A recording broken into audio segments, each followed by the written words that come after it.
یہ اہل یقین کی جمعیت گلبانگ بہار گلشن ہے، یوں دین و سیاست باہم ہو، یہ کار شیشہ و آہن ہے۔ اس بانگ درا سے پہلے بیدار دل اقوام مضل له ومن يضلله فلا هادي له ونشهد أن لا إله إلا الله وحده لا شريك له ونشهد أن سيدنا وسندنا وشفيعنا وحبيبنا ومولانا محمدا عبده ورسوله أرسله الله تعالى إلى كافة الناس بشيرا ونذيرا وداعيا إلى الله بإذنه وسراجا منيرا، صلى الله تبارك وتعالى عليه وعلى آله وأصحابه وأزواجه وذرياته وبارك وسلم تسليما كثيرا. أما بعد، فأعوذ بالله من الشيطان الرجيم. بسم الله الرحمن الرحيم. يا أيها النبي قل لأزواجك إن كنتن تردن الحياة الدنيا وزينتها فتعالين أمتعكن وأسرحكن سراحا جميلا، وإن كنتن تردن الله ورسوله والدار الآخرة فإن الله أعد للمحسنات منكن أجرا عظيما. وقال النبي صلى الله عليه وسلم إن أول فتنة بني إسرائيل كانت في النساء. صدق الله العظيم وصدق رسوله النبي الأمي الكريم. نہایت ہی قابل قدر،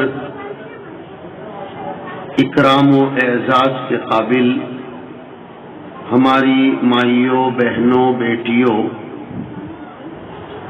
اللہ رب العزت نے ایسے پریشان کن اور عجیب انتشار کی سی کیفیت پر مشتمل زمانے اور دور میں ہمیں اور آپ کو اپنی حقیقی بندیاں بننے کے باب میں فکر کرنے کے لیے اور اپنی دنیا اور آخرت میں امن و سکون، چین و اطمینان پیدا کرنے کے لیے جو ہدایات، گائیڈ لائنز اور راستے بتائے ہیں، انہیں سیکھنے، کہنے، بولنے اور سننے کے لیے جمع فرمایا، یہ واقعتاً اس کا بڑا فضل ہے، اس کا بڑا کرم ہے۔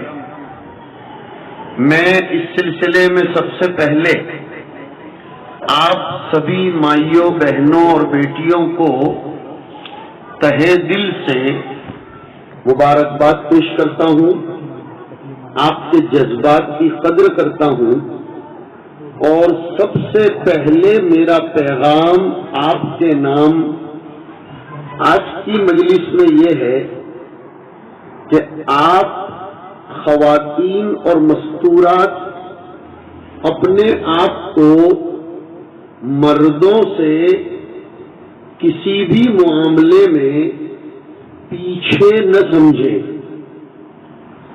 آپ کے اپنے اندر کا اگر کوئی ایسا احساس ہے کہ ہم وہ کارنامے انجام نہیں دے سکتی جو مرد دے سکتے ہیں، تو سب سے پہلے اس احساس کو ختم کرنے کی، کچلنے کی ضرورت ہے۔ ذہن کو صاف کیجئے اس طور پر کہ اللہ تبارک و تعالی نے مردوں کو جو برتری، فوقیت اور خصوصی مقام عنایت فرمایا ہے، وہ انتظامی امور کے اعتبار سے ایڈمنسٹریشن کے اعتبار سے اور دنیاوی مصلحتوں، دنیاوی نظام کو چلانے کے اعتبار سے اللہ نے مرد کو ایک مقام و مرتبہ عنایت فرمایا ہے، ورنہ اللہ کی نظر میں مرد کو عورت پر اور عورت کو مرد پر کوئی فضیلت حاصل نہیں ہے۔ اسی لیے جہاں آپ خواتین اور مستورات کے حقوق کی بات آتی ہے تو قرآن کریم میں سورہ بقرہ میں واضح طور پر ارشاد فرمایا کہ وَلَهُنَّ مِثْلُ الَّذِي عَلَيْهِنَّ بِالْمَعْرُوفِ۔ اس آیت پر غور کیجئے، اس پیغام کو سنیے، اور وہ جو ایک باطل کی سازشوں کے نتیجے میں آپ بہنوں اور بیٹیوں کے ذہنوں میں، بالخصوص میرا آج کا خطاب میری نوجوان بیٹیوں اور ان بہنوں سے ہوگا جو عصر حاضر کے رنگ میں رنگنے کی طرف مائل ہو رہی ہے یا عصر جدید کے چیلنجز کا مقابلہ کر رہی ہے یا نو تعلیم یافتہ طبقے میں اپنے آپ کو شامل کر رہی ہے، تو وہ اپنے ذہن سے باطل کی اس سازش کو نکال دے کہ ملت اسلامیہ نے، شریعت محمدیہ نے عورتوں کو پیچھے چھوڑا ہے۔ ہرگز نہیں، بالکل نہیں۔ آپ یہ تصور، یہ زعم یا یہ کہہ لیجئے کہ یہ وہم اپنے اندر سے دور کر دیجئے۔ قرآن کریم نے طلاق، نکاح، ایلا، عدت اور بہت سارے احکام کو ذکر کرنے کے بعد عورتوں کی ڈھارس بندھائی اور اکوالٹی عنایت فرمائی۔ آج کل باطل ایک آواز اٹھا رہا ہے کہ اسلام نے عورتوں کو مردوں کے ساتھ اکوالٹی اور مساوات اور برابری نہیں دی۔ اس آواز کو سن کر افسوس یہ ہوتا ہے کہ جہالت کی بنیاد پر ہماری بہنیں، بیٹیاں، بہویں متاثر ہو جاتی ہیں، امپریس ہو جاتی ہیں، اور وہ اپنے تئیں یہ محسوس کرنے لگتی ہیں کہ پارلیمنٹ میں اٹھائی جانے والی یہ آوازیں اور سبھاؤں میں، منچوں پر اور وچار ومرش کی مجلسوں میں، چنتن منن کی شبیروں میں اور غور و فکر کی مجلسوں میں، اور آگے بڑھ کر یہ کہوں کہ ٹیلی ویژن کی ڈیبیٹس میں یہ جو زہر پلایا جا رہا ہے کہ اسلام نے عورتوں کو اکوالٹی نہیں دی، عورتوں کو مظلوم بنایا، عورتوں کو پیچھے رکھا، عورتوں کے مقام و مرتبے کو کچلا، سارا نظام مردوں کے ہاتھ میں دیا، یہ کچھ ایسے حسین اور خوبصورت لیکن کھوکھلے جملے ہیں جنہوں نے ہماری بہنوں اور بیٹیوں کو کچھ سوچنے پر مجبور کیا ہے۔ لیکن اس کی بنیادی وجہ یہ ہے کہ ہماری بہنوں اور بیٹیوں میں، بہوؤں میں، ہماری ماؤں میں قرآنی پیغام پہنچایا نہیں جا رہا ہے۔ میں بہت ذمہ داری سے یہ بات کروں گا، میں شکر گزار ہوں ہمارے برادر محترم بھائی عبدالاحد صاحب اور ان کی ٹیم کا کہ انہوں نے میری یہ فکر آپ تک پہنچانے کا یہ موقع عنایت فرمایا میں عبدالاحد بھائی سے بھی یہ گزارش کرتا چلا جا رہا ہوں جو میرے ذمہ امانت ہے، اور مجمع میں موجود ان عالمات خواتین سے بھی میں پہلی یہ ذمہ داری دے کر جانا چاہتا ہوں کہ جہاں مردوں کے دروس تفسیر اور حلقات تفسیر ہوتے ہیں، دھولیا میں کیوں ایسا نہ ہو کہ ہفتے میں کوئی ایک دن مختص کر کے قرآن کریم کی تفسیر کا آغاز کیا جائے۔ بڑے علماء کرام جنہوں نے اپنے آپ کو اپنی شخصیت کے لیے نہیں بلکہ ملت کے مفاد کے لیے قربان کر رکھا ہے، ان کے مشورے کے تحت مخصوص صورتیں، مخصوص آیتیں اور قرآن کریم کے مخصوص پیغامات یہ عورتوں تک پہنچایا جانا ضروری ہے۔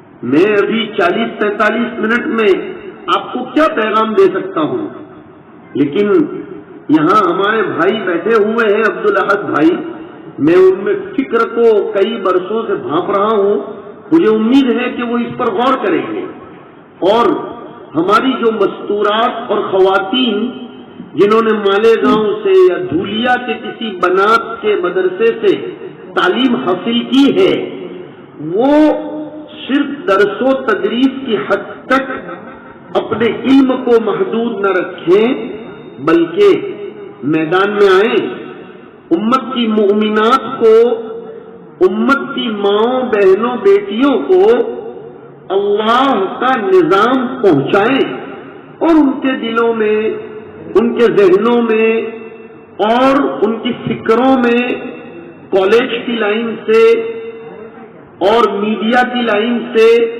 جو تشکیکات، شکوک و شبہات اور اوہام پیدا کیے جاتے ہیں اس کے ازالے کی کوشش کریں، اس لیے کہ ہماری یہ جو بہنیں اور بیٹیاں باطل کے شکنجے میں یا ان کی فکر میں پھنس جاتی ہیں، اس کی بنیادی وجہ جہالت ہے۔ بھلے BA بن جائے، B.Ed بن جائے اور اس کے آگے ڈاکٹری کے شعبے تک چلی جائیں، لیکن قرآن کے نظام سے غافل ہونا اور پھر یہ تسلیم کرنا کہ اسلام نے ہمیں پیچھے رکھا ہے، یہ سراسر غلط ہے۔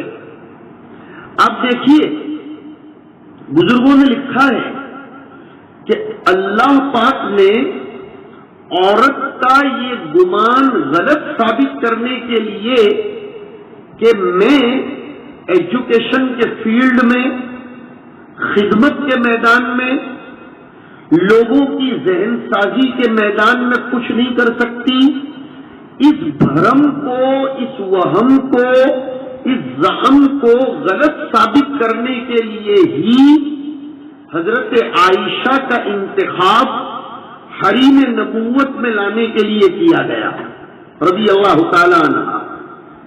محدثین میں جلیل القدر محدث گزرے ہیں، حافظ الحدیث علامہ ابن حجر عسقلانی رحمۃ اللہ علیہ، انہوں نے لکھا ہے کہ اس امت پر تشریعی پہلو، اسلام کا لا، اسلام کا قانون، اسلام کی ٹرمز اور کنڈیشنز، اسلام کا دستور، اور اب جدید زبان میں کہہ لیجئے اسلام کا کانسٹیٹیوشن اگر کسی کے ذریعے پہنچایا گیا ہے تو حضرت ابو ہریرہ کے بعد نمبر آتا ہے حضرت عائشہ رضی اللہ تعالی عنہا کا۔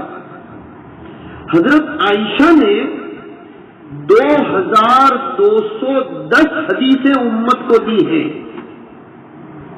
اگر حضرت ابو ہریرہ نے 5374 روایات امت تک پہنچائی تو حضرت عائشہ نے، میں نے ذکر کیا، 2210 حدیثیں امت کو پہنچائی، اور جلیل القدر صحابہ کرام یہ اپنے فتاوا، اپنے مسائل، اپنے پرابلمز، اپنے مشورے اور اپنے بہت سی بیماریوں کے مداوا اور علاج، اطمینان اور حصول تسکین کے لیے اماں عائشہ کے پاس تشریف لے جایا کرتے تھے اور وہاں سے ان کو سکون والا جواب ملتا تھا۔ میں کچھ اشارہ کر کے آگے بڑھتا ہوں، وہ ایک خالص علمی دقیقہ ہے، لیکن مجھے ایسا لگ رہا ہے کہ مجھے کہنا چاہیے حضرت عائشہ نے اپنے پاس موجود علمی ذخیرہ ملت کو پہنچانے کے لیے اور باطل کی سازشوں سے امت کو باخبر کرنے کے لیے بہت سے ان بڑی عمر کے لوگوں کا انتخاب فرمایا جو ان سے روبرو فیس ٹو فیس استفادہ شرعی حجاب کی وجہ سے نہیں کر سکتے تھے۔ حضرت عائشہ نے اپنی شاذ قراءت کو بنیاد بنا کر ان کو حرمت رضاعت میں لیا اور پھر ان بڑے بڑے لوگوں کو اپنی درسگاہ میں فیس ٹو فیس، جدید زبان میں بولیں گے آف لائن کر کے ان کو باطل کی سازشوں سے باخبر کیا، تشریعی پہلو ان کو بتائے۔ حضرت ام سلمہ نے بتائے، ام حبیبہ نے بتائے، اور اس کے بعد بھی اس امت میں محدثات گزری ہیں۔ آج صبح ہی جب میں نے 4 ساڑھے 4 بجے اٹھ کر اپنا واٹس ایپ کھولا، الحمدللہ سب سے پہلے خبر میں نے خوشکن پڑھی، علماء کرام تک آئی ہوگی اور ہماری عالمات اگر بیٹھی ہیں تو ان تک آئی ہوگی کہ لندن کی آکسفورڈ یونیورسٹی کے ایک پروفیسر ہیں دکتور محمد اکرم الندوی، انہوں نے حضور کے زمانے سے لے کر آج تک عورتوں میں کون کون محدثات پیدا ہوئی ہیں ان کی زندگی کو جمع کیا ہے۔ بہت بڑا انسائکلوپیڈیا تیار ہوا، اور میں سمجھتا ہوں کہ یہ انسائکلوپیڈیا تیار کر کے، میری بات کو غور سے سنیں گے، جہاں ایک معلومات میں اضافہ دینا چاہتے ہوں گے، میری پوزیٹو تھنکنگ یہ کہتی ہے کہ اس گئے گزرے دور میں شاید عورتوں کو ان کی ذمہ داریوں کا احساس بھی پیدا کروایا جا رہا ہے کہ عورتوں نے دور اول سے لے کر اب تک فن حدیث جو ایک باریک، دقیق اور گہرا علم ہے، اس میں اپنے آپ کو محدثہ بنایا۔ یہ سب کب ہوگا؟ جب ہماری خواتین اپنے مقام کو پہچانیں گی۔ آپ کا مقام کیا ہے؟ آپ کا مقام اس سے بڑھ کر میں کیا بتا سکتا ہوں کہ آپ دنیا کی نئی نسل کی معمار ہو۔ نئی نسل، پروان چڑھنے والی نسل، اس کی صحیح تربیت، اس کا صحیح بنانا، اس کی صحیح نشو نما، اس کو پروان چڑھانا، یہ سب آپ کے ہاتھ میں ہے۔ دوسرے الفاظ میں بول دوں، اس سے بھاری بھرکم جملے، تاکہ آپ کو پتا چلے کہ آپ کون ہو۔ آپ دنیا کا روشن مستقبل ہو۔ اگر آپ خواتین نے اپنے آپ کو بنایا، مطالعہ کیا، پڑھا اور اسلامک اسکالرز، ہسٹری، سیرت اور فکری جنگ اور فکری یلغاریں کس انداز کی ہوتی ہیں، آپ نے اگر پڑھ لیا ہے تو آپ رات میں بیٹھ کر اپنے بچوں کو اس سے باخبر کر سکتی ہو۔ مردوں کو اتنی فرصت کہاں ہے؟ مرد یہ ٹیکس بھرنے سے بیچارے عاجز آ گئے اور کمانے سے عاجز آ گئے، یہ باہر کی دنیا میں مصروف رہتے ہیں، اشیاء کا نرخ آئے دن بڑھتا جا رہا ہے۔ اللہ نے آپ خواتین کو مخدومہ بنایا، آپ کی خدمت عورتوں کے ذمہ رکھ دی۔ اب آپ اپنی ذمہ داری صرف کھانا پکانا، پوچھا لگانا، جھاڑو مارنا اور کپڑے دھونے کی حد تک محدود نہ سمجھیں۔ میں آپ کو بتا رہا ہوں کہ جس معاشرے میں عورت کی فکر و نظر محدود ہو جاتی ہے وہ معاشرہ کبھی بھی ترقی نہیں کر سکتا، اور یہ باطل کی سب سے بڑی سازش ہے کہ وہ مسلم خواتین کے دماغ میں دو قسم کے زہر بھرنا چاہتا ہے۔ یہ دور مسلمان عورتوں کی ذہن و فکر میں تقابل پیدا کرنے کا دور ہے کہ ایک طرف تو یا تو مسلم عورتوں کو اس کی دعوت، اس کی ندا، اس کی صدا و آواز دی جاتی ہے کہ تم پردوں میں پیک رہو، تمہیں باہر کی دنیا سے قطعاً بے خبر ہونا چاہیے، تمہیں کچھ پتہ نہیں ہونا چاہیے کہ دنیا میں کیا ہو رہا ہے، تمہارا کام ہے کھانا پکاؤ، کھلاؤ، کتنے مہمان آ رہے ہیں اس کی خبر رکھو، آج کیا پکانا ہے، کل کیا پکانا ہے۔ یہ خشک ذہن کے لوگ اس طرح کا زہر بھی بھر رہے ہیں۔ میں مجبور ہوں یہ جملہ بولنے پر۔ عورتوں میں یہ کمتری اور کہتری کا احساس پیدا نہیں کیا جائے گا کہ وہ اپنا میدان صرف کچن کے پلیٹ فارم کو ہی سمجھے کہ the end of our thinking is our platform of kitchen, then we should return to our bedroom. بس کہ ہم بیڈ روم سے کچن، کچن سے بیڈ روم نہیں، یہ ہماری زندگی کی رفتار نہیں ہے۔ یہ ہمارے بدن کی رفتار تو ہو سکتی ہے لیکن ہماری فکر کی رفتار نہیں ہو سکتی۔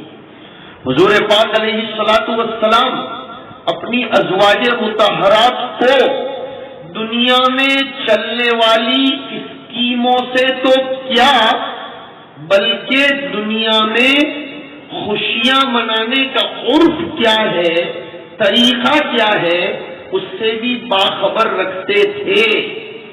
میں خاص حدیث شریف کی طرف اشارہ کرنا چاہتا ہوں، اگرچہ کسی مصلحت کی بنیاد پر اس کو زیادہ واضح نہیں کر رہا ہوں۔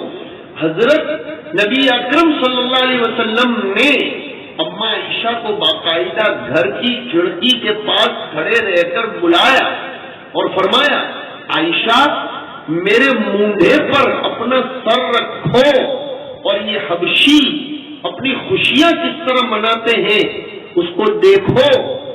وہاں جہاں بہت سے محدثین نے یہ لکھا ہے کہ حضور پاک علیہ الصلوۃ والسلام اس ازدواجی زندگی کی خوشگواریوں سے انہیں آراستہ پیراستہ کرنا چاہتے تھے، کچھ روشن ضمیر، روشن خیالی یہ تو غلط ہے لیکن روشن ضمیری یہ تو مطلوب ہے کہ روشن ضمیر علماء کرام نے لکھا ہے کہ اللہ کے رسول علیہ الصلوۃ والسلام اما عائشہ اور ان کے ذریعے آنے والی نسل کو دنیا میں خوشیاں کس طرح منائی جاتی ہیں، عورتوں کو کتنا اس میں شرکت کی دیکھ کر گنجائش ہے، اس سے باخبر کر کے لوگوں کے دماغوں میں سے ایک خام خیالی ختم کرنا چاہتے تھے کہ اسلام ایسا خشک مذہب نہیں ہے کہ وہ عورتوں کو کوئی خوشی کا پرسنگ دیکھنے سے بھی منع کرتا ہو۔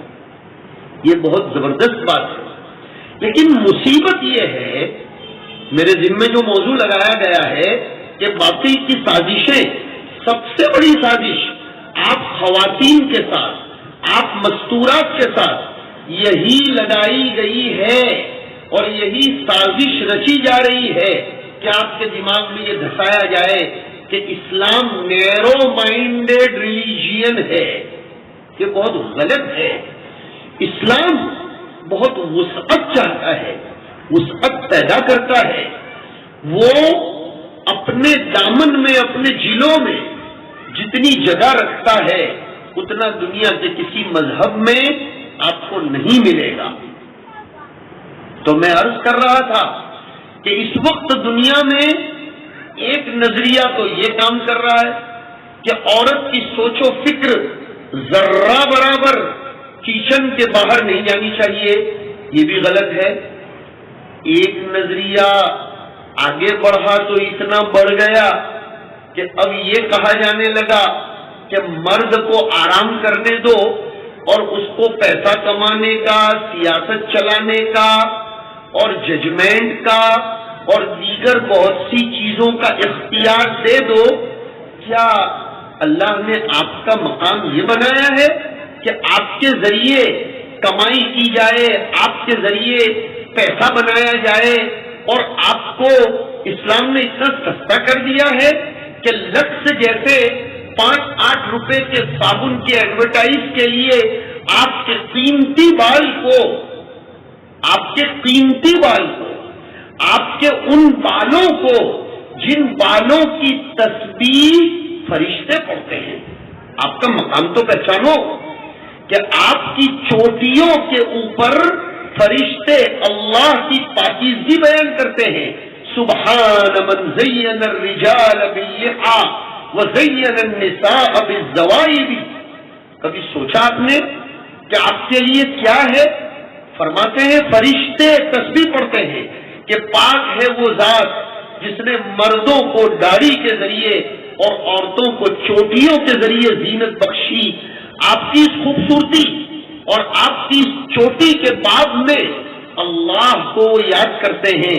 آپ کا مقام تو اتنا بلند ہے، اور مردوں کو یہ تسبیح پڑھنے کی اجازت نہیں دی گئی، اس لیے کہ مردوں کی زبان پر آپ کی چوٹی کا تذکرہ لایا جانا یہ بھی غیرت کے خلاف ہے۔ اس لیے ان فرشتوں کی زبانی یہ تسبیح لائی گئی جن میں سیکس کا، جن میں شہوت کا جذبہ ہی ودیعت نہیں فرمایا گیا، لیکن آپ کے بالوں تک کو اللہ رب العزت کی پاکی بیان کرنے کا ذریعہ اور مذکر بتایا گیا۔ تو آپ مستقبل کی معمار ہو، اس لیے کہ اگر ایک طرف یہ کہا جاتا ہے کہ نوجوان آنے والے ہندوستان کے معمار ہیں، یا تو ان کے ذریعے ہندوستان سدھرے گا یا ان کے ذریعے ہندوستان بگڑے گا، تو میں کہتا ہوں یہ نوجوانوں کا ریموٹ کنٹرول عورتوں کے ہاتھ میں ہی تو ہے۔ بیفور میرج نوجوان کا کنٹرول اس کی ماں کے ہاتھ میں ہوتا ہے، اور آفٹر میرج نوجوان کا ریموٹ کنٹرول اس کی وائف کے ہاتھ میں ہوتا ہے۔ دونوں شکلوں میں عورت ہی عورت ہے۔ نوجوان لڑکے کا ریموٹ کنٹرول اس کے باپ کے ہاتھ میں نہیں ہوتا۔ گھروں کے حالات کا جائزہ لے تو پتہ چلے گا کہ باپ اگر اپنے بیٹے کی کوئی ذہن سازی کروانا چاہتا ہے تو وہ ماں کا سہارا لیتا ہے کہ تمہارے بیٹے کو ذرا یہ کہو، تو کبھی کبھی کچھ عورتیں تو یہ بھی کہتی ہیں کہ تم مجھے کیوں کہتے ہو کہ تمہارے بیٹے کو کہو؟ کیا میں آسمان سے لے کر آئی تھی یا اس کو فری میں لے کر آئی تھی؟ یہ بیٹا تمہارا بھی تو ہے۔ لیکن مرد کیا کہتا ہے؟ نہیں، یہ تمہارا خاص ہے، یہ تمہاری بات سنے گا۔ اللہ نے آپ کو وہ پاور دیا ہے۔ اب میں تو یہ کہتا ہوں کہ نوجوانوں کے اوپر جو باطل سازشیں کام کر رہی ہیں، ان سازشوں کو ناکام کرنے کا ریموٹ کنٹرول بھی اللہ نے عورتوں کے ہاتھ میں دیا ہے۔ ہمارے ایک دوست ہیں عقل کنواں میں، ابھی ماضی قریب میں تقریباً 1.5-2 مہینے پہلے ان کے بیٹے کی صورت میں شادی ہوئی۔ وہ جو ہمارے عزیز ہیں وہ کبھی رانگ نمبر سے بھی فجر کی نماز نہ پڑھے، لیکن اللہ رب العزت نے ایک دیندار گھرانے کی لڑکی ان کے گھر میں بھیجی، تو اب میں سنتا ہوں، اور وہ بھی ان سے نہیں بلکہ دوسرے لوگوں سے سنتا ہوں کہ ان کے گھر میں ہر فرد کو تہجد پڑھنا اس نئی بہو نے لازم کر دیا، اور فجر میں اٹھنا ضروری قرار دیا، اور اس نے ماحول 1.5 مہینے میں ایسا تبدیل کر دیا کہ الحمدللہ ہمیں اس پر رشک آتا ہے۔ اس سے میں سنانا چاہتا ہوں کہ عورت، اس کے ہاتھ میں کنٹرول دیا ہے اللہ نے، اس میں ایک عجیب میدان دیا ہے، کشش دی ہے.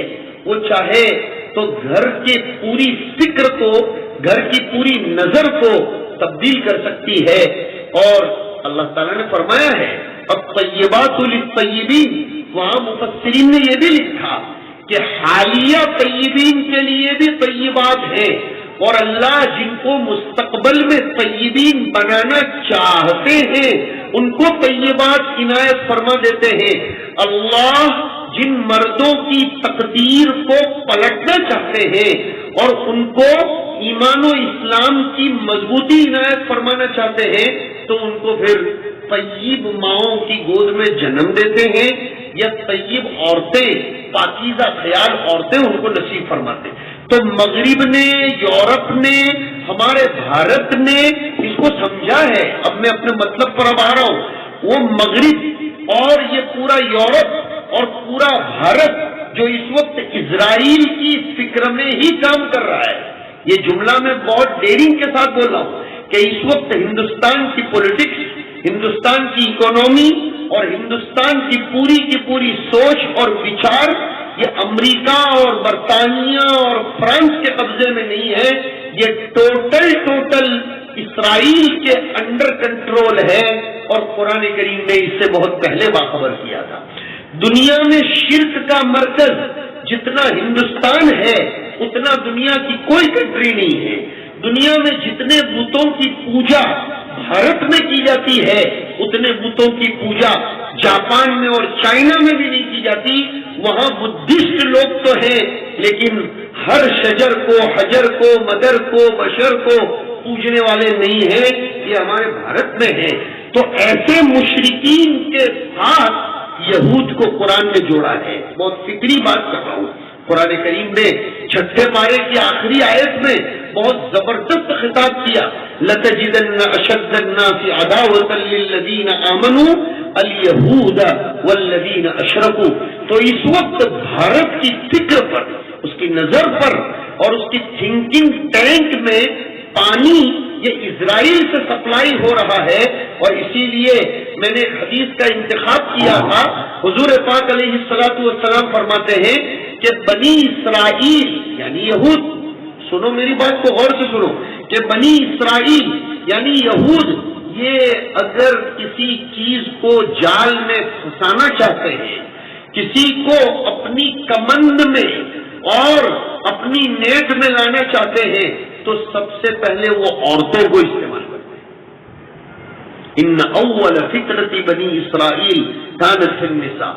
ہندوستان میں یہ کوشش ہوئی، ٹرین کیا گیا، باطل نے اپنے فرزندوں کو تیار کیا اور پھر اس کے بعد ایوانوں میں عورت کی ہمدردی کے نام سے طلاق پر آوازیں اٹھائی گئی. میرا ایک سوال ہے آپ مستورات سے، آپ خواتین سے میرا ایک سوال ہے. اگر اللہ کرے کہ میرا سوال آپ کی اور سننے والے میرے بھائیوں کی سمجھ میں بھی آئے، جو اس وقت میرے دماغ میں اللہ تعالیٰ ڈال رہا ہے کہ یہ بھارت کی گورنمنٹ اگر عورتوں کے اوپر ہونے والے طلاق کے ظلم کو اتنا اٹھاتی ہے تو عورت کی وراثت کے معاملے کو کیوں نہیں اٹھاتی؟ اس لیے کہ مسلمانوں میں عورت کو وراثت بھی تو نہیں دی جاتی. بہت کم جگہ ایسی ہیں جہاں عورتوں کو وراثت میں شریک کیا جاتا ہے. خال 100% میں سے شاید 10% گھرانے ایسے ہوں گے جہاں بہنوں کو، بیویوں کو، یتیماؤں کو وراثت دی جاتی ہو. اگر عورتوں کے ساتھ ایسا رحم و کرم ہے تو عورتوں کی وراثت کے نظام پر کیوں کوئی قانون نہیں بنایا جاتا؟ اور عورت کے اوپر جو ظلم و ستم ڈھائے جاتے ہیں اور عورت کو جو ایک دم کمانے کا ذریعہ بنا لیا گیا ہے، یہ قانون بھی آنا چاہیے کہ بھائی گھر چلانے کی ذمہ داری تو مرد کی ہے. خبردار یہ قانون پاس کرو پارلیمنٹ میں کہ کوئی عورت کسی ٹول پر، کسی کاؤنٹر پر اور کسی دکان پر نہیں جانی چاہیے، اس لیے کہ عورت کا کام یہ ہے ہی نہیں. عورت کو تو اسلام نے مخدومہ بنایا ہے. لیکن اصل بات عورت کے ساتھ رحم دلی نہیں ہے، بلکہ یہ تو الٹا عورت کو میدان میں لا کر، اس کو باہر لا کر اور اس کی آوازوں کو بالکل کھلے عام بلوا کر اس کو سستا بنا دینا ہے. یا عورت کے مقام کو گرانا ہے. اب اگر کسی سماج میں 2-5% لوگ طلاق کا غلط استعمال کرتے ہوں تو اس سے شریعت پر تو کوئی آنچ نہیں آتی. کوئی آدمی اپنے گھر کو خود کے ہاتھ سے آگ لگا دے تو قانون پر تو کوئی آنچ نہیں آتی. میں آپ کو وہ آیت سنا رہا تھا, اس آیت پر فدا ہونے کو دل چاہتا ہے. قرآن کریم کیسی بہترین بات کرتا ہے, وَلَهُنَّ مِثْلُ الَّذِي عَلَيْهِنَّ بِالْمَعْرُوفِ, کہ عورتوں کے مردوں پر اتنے ہی حقوق ہیں جتنے مردوں کے عورتوں پر ہیں. لیکن اب ہم مردوں کی کوتاہی بھی ہم قبول کرتے ہیں. ہمیں یہ بات تسلیم کرنی پڑے گی کہ ہم علماء نے اٹھے بیٹھے مستورات کو ہمیشہ یہی سمجھایا کہ شوہر رب مجازی ہے, اس کی خدمت کرنا اور سجدہ کرنے کی اجازت ہوتی تو صرف شوہر کے سامنے نہیں. قرآن کریم تو انصاف سے بات کرتا ہے. وہ کہتا ہے, بلکہ وہ تو بہت تاکید کرتا ہے کہ عورتوں کے باب میں, آپ نے کبھی سنا کہ عورتوں کے باب میں حضور پاک علیہ الصلوۃ والسلام کی جب زبان مبارک ایسے لتڑ رہی تھی اور حضور کی زبان میں رعشہ تھا, آخری لمحات تھے ہمارے اور آپ کے پیارے آقا علیہ الصلوۃ والسلام کے, اس وقت حضور نے اگر نماز کی وصیت کی تھی تو ساتھ ساتھ عورتوں کی بھی وصیت کی تھی. بہرحال میرا اصل مضمون یہ ہے کہ باطل اس وقت ٹیلی ویژن کے ڈیبیٹس کے ذریعے, میڈیا کے ذریعے آپ مستورات کے ذہن کو گندا کرنا چاہتا ہے. اب میرا آپ سے ایک تقاضا ہے, میں آپ کے سامنے بہت محبت کے ساتھ, میرے درد درون کے ساتھ یہ پیغام رکھنا چاہتا ہوں کہ کیا آپ ڈیبیٹ میں بولنے والے لوگوں پر, ٹیلی ویژن پر, اخبار میں آنے والی باتوں پر یقین رکھو گی یا اپنے رب پر بھروسہ رکھو گی؟ آؤ کبھی جب تمہارے دماغ کو اس طرح خراب کرنے کی کوشش کی جائے تو کسی عالم سے رابطہ کرو, کسی عالمہ سے رابطہ کرو اور اس سے یہ کہو کہ ذرا کھولو قرآن شریف, کھولو بخاری شریف, کھولو حدیث شریف کی کوئی کتاب اور بتاؤ ہمارے پیارے آقا نے ہمارے لیے کیا فرمایا ہے. ہمارے پیارے آقا نے ہمارے باب میں کیا ہدایات دی ہیں. آٹومیٹیکلی آپ کا عشق, آپ کی محبت, آپ کا پیار اور آپ کا بلیف حضور اکرم صلی اللہ علیہ وسلم کے ساتھ بڑھ جائے گا. اصل میں اس دور میں جہاں جہالت کو دور کرنے کی سخت ضرورت ہے, مصیبت یہ ہے, میری بڑی عمر کی بہنوں سے اب میں ایک بات اور کہنا چاہوں گا. ابھی تک تو میں جوان عورتوں سے کچھ کہہ رہا تھا, اب بڑی عمر کی عورتوں سے کہتا ہوں کہ اصل میں ہم یہ انگلش میڈیم کی طرف اپنی بیٹیوں بہنوں کو کلی طور پر مائل کر کے مکتب کے نظام سے ہٹا کر اور قرآنی نظام سے ہٹا کر ان بہنوں اور بیٹیوں کے دماغ کو اسلام سے صاف ستھرا رکھتے ہیں.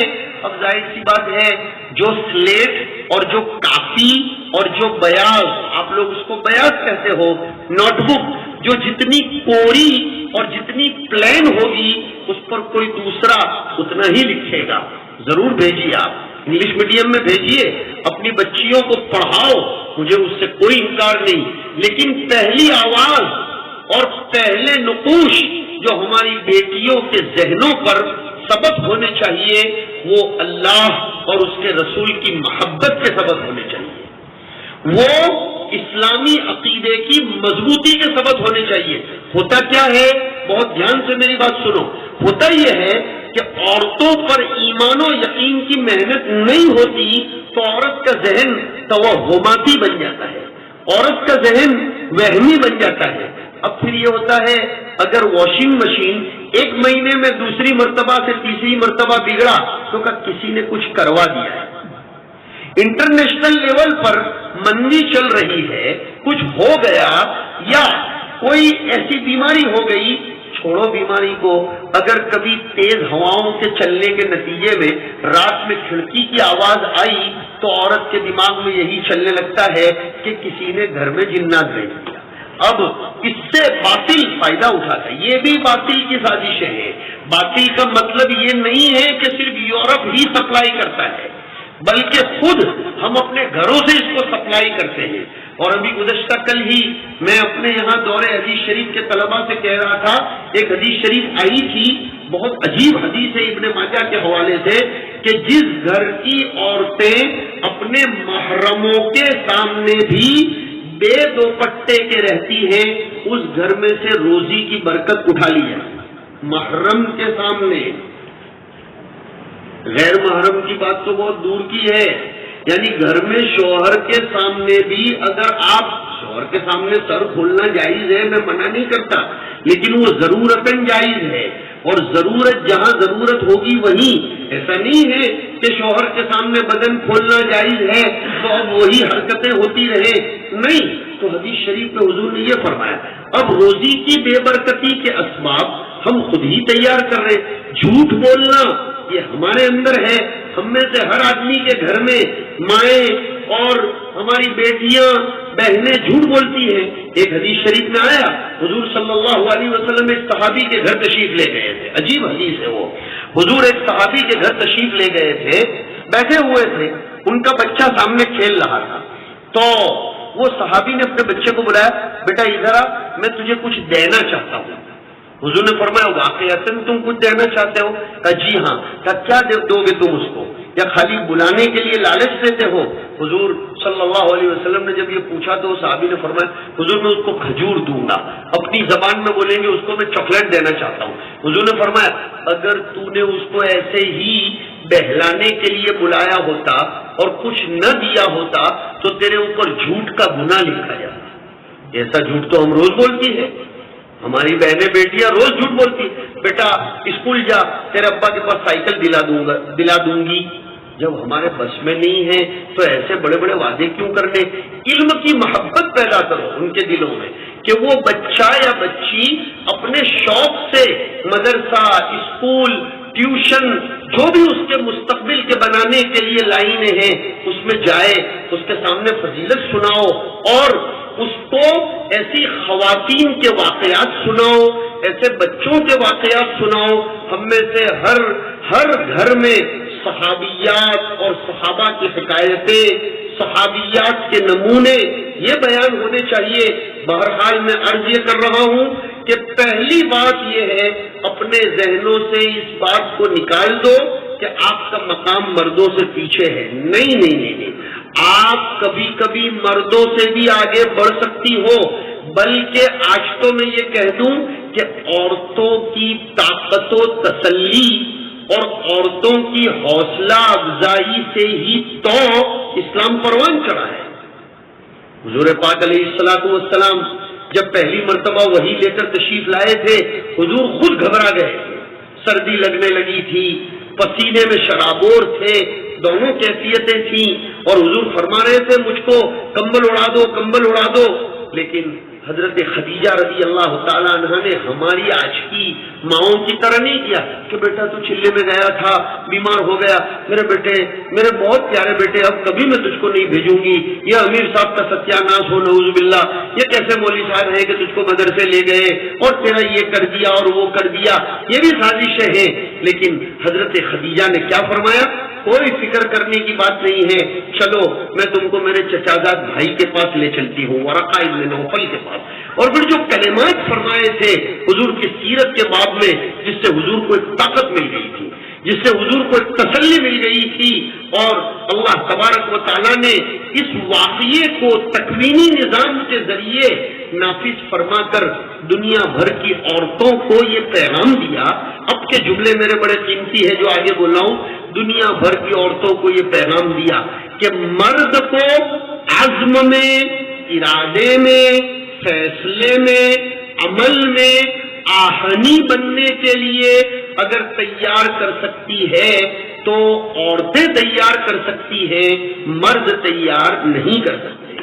عورتوں کو اللہ نے وہ آہنی طاقت، وہ آہنی فکر دی ہے. اور ویسے بھی میں آپ عورتوں کو مبارکباد پیش کرتا ہوں کہ قدرتی طور پر تحمل، صبر، برداشت اور کسی چیز کو لیٹ گو کرنا اللہ نے آپ میں جو رکھا ہے وہ مردوں میں نہیں ہے. عورت کے اندر اللہ نے عجیب عجیب صفات رکھی. تم عورتوں سے میں کہتا ہوں کہ تم کتنی قیمتی ہو کہ تمہارے اندر اللہ نے جو صبر رکھا ہے اور صبر کے راستے سے تم اپنے جو مقامات طے کر کے اوپر جا سکتی ہو وہ مردوں کے پاس نہیں ہے. تمہارے اندر جو تحمل برداشت کرنے کی طاقت بردباری ہے وہ دوسروں میں نہیں ہے. تمہارے اندر اسراف اور فضول خرچی سے بچ کر گھر چلانے کی جو باتیں تھیں اب میں یہ تھی بولنے پر مجبور ہوں، اس لیے کہ ایک مصیبت آج کل ٹیلی ویژن اور اسی طرح نیٹ اور یہ جو نیٹ پر مارکیٹنگ ہو رہا ہے اس کے نتیجے میں بہت بری یہ آئی کہ کوئی بھی نئی چیز آتی نہیں کہ ہماری ماں بہنیں بیٹیاں اس کو خریدے بغیر ان کو چین نہیں پڑتا. یہ کاسمیٹکس کی لائن کی چیزیں، یہ کپڑوں کی لائن کی چیزیں، انہوں نے بھی ہماری بہنوں اور بیٹیوں کو تباہ و برباد کر رکھا ہے اور اس کی وجہ سے باطل نے ان کو اپنا لقمہ تر بنا دیا ہے. حدیث شریف میں ایک طرف تو خوشبو کو پسندیدہ قرار دیا گیا ہے لیکن دوسری طرف عورتوں کے بارے میں فرمایا گیا کہ اگر کوئی عورت خوشبو لگا کر، بخور لگا کر، اسپرے لگا کر عشاء کی نماز پڑھنے بھی جاتی ہے تو بھی فرشتے اس کے اوپر لعنت کرتے ہیں. تو بازار جانے والی عورت پر تو پھر کتنی لعنت ہوگی وہ ہم سمجھ ہی نہیں سکتے. نماز پڑھنے کے لیے ارے بھائی مسجد میں تو خوشبو لگا کر جانا مردوں سے طلب کیا گیا ہے، بلکہ فرمایا کہ اگر لہسن اور کچی پیاز کھائی ہو تو مسجد میں نہیں آنا چاہیے. لیکن عورتوں کے باب میں اتنی سخت وعید آئی، لیکن باطل نے کیا کیا؟ ہماری بہنوں، بیٹیوں، بیویوں کو اسپرے اور مختلف قسم کے سینٹ، پرفیومز کے پیچھے لگا دیا اور طہارت اور نظافت سے کوسوں دور کر کے طہارت کا جو نظام تھا، نظافت الگ ہے، طہارت الگ ہے. یورپ کے یہاں شاید نظافت تو ہو لیکن طہارت نہ ہو. وہ اتنے گندے لوگ ہوتے ہیں کہ اپنی گندگی کو چھپانے کے لیے خوشبودار ٹیشو پیپر سے استنجا کرتے ہیں لیکن گندگی صاف نہیں کرتے. ہمارے اسلام نے ہم کو استنجے کے کیسے آداب بتائے اور ہم کو طہارت کے کیسے کیسے احکام دیے، یہ ساری باتیں جاننا آپ مستورات کے لیے ضروری ہے. اور ہندوستان کے بہت سے شہر تو ایسے ہیں کہ ان کے پاس پڑھی لکھی خواتین نہیں ہیں، لیکن ماشاءاللہ آپ کا شہر دھولیا، بغل میں مالیگاؤں، یہ دونوں ایسے شہر ہیں جن کے پاس شاید جتنی عالمات عورتیں ہیں مجھے نہیں لگتا کہ بھارت کے کسی شہر کے پاس اتنی عالمات عورتیں ہوں گی. اب یہ دریا بہہ رہا ہو، نہر بہہ رہی ہو، سمندر بہہ رہا ہو اور اس سے فائدہ نہ اٹھایا جائے تو اس سے بڑی ہماری محرومی، ہماری حماقت کیا ہو سکتی ہے؟ تو دیکھو نبوی نظام یہ کبھی بھی اس کو برداشت نہیں کرے گا ہمارا میلان دنیا کی طرف ہو. جو باطل ہمیں دنیا کی طرف مرغوب کرنا چاہتا ہے، دنیا کی طرف مائل کرنا چاہتا ہے، اگر یہ دنیا کی طرف ہمارا میلان ہوگا ہماری عفت ختم، ہماری عزت ختم، ہمارا سکون ختم. اور جوشیلی جوانی میں تو کبھی کبھی ہمیں اس کا احساس نہ ہو لیکن جب عمر ڈھلتی ہے تو پھر روتے ہوئے پار نہیں آتا. اور یہ دور تو ماشاءاللہ اب ترقی کا دور ہے. اب کچھ فلمی ہیروئنز جب اسلام کے سایہ تلے آ کر اور شریعت و سنت کے سایہ تلے آ کر اپنے آپ کو جتنا محفوظ تصور کر کے میڈیا پر بیان دے رہی ہیں تو اس سے بڑھ کر تو آپ کے لیے شہادت کیا ہو سکتی ہے؟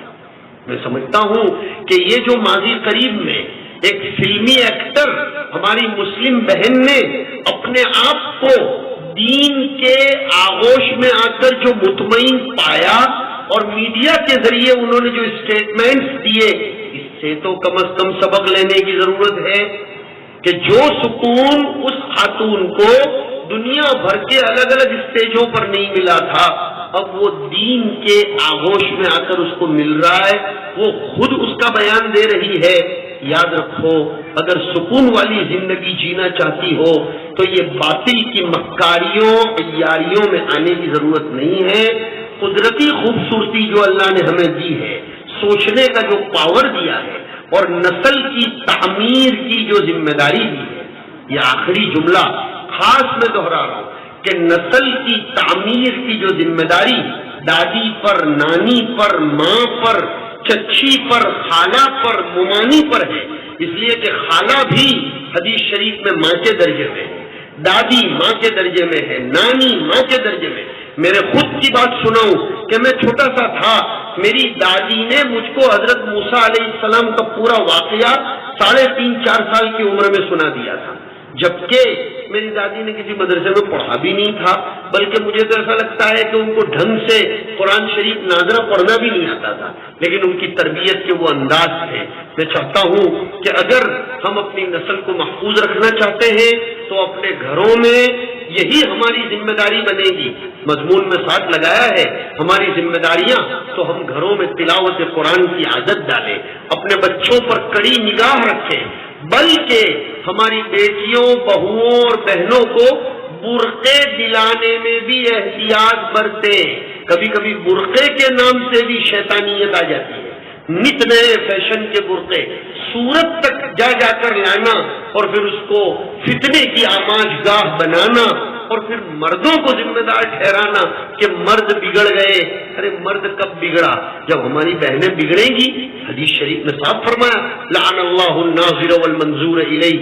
تو گھروں میں تلاوت قرآن کی آوازوں کو بلند کرو، اپنی زندگیوں میں سادگی پیدا کرو، فضول خرچی سے اپنے آپ کو بچاؤ، نئی نسل کی بہترین تعمیر کرو، اپنی بچیوں کو صحیح قرآن شریف پڑھواؤ، بہشتی زیور کی تعلیم دو، قصص الاولیاء اور حکایات انبیاء اور یہ سب باتیں ان کو سناؤ۔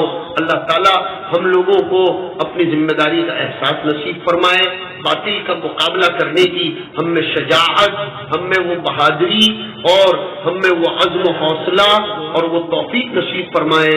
وآخر دعوانا ان الحمد للہ رب العالمین۔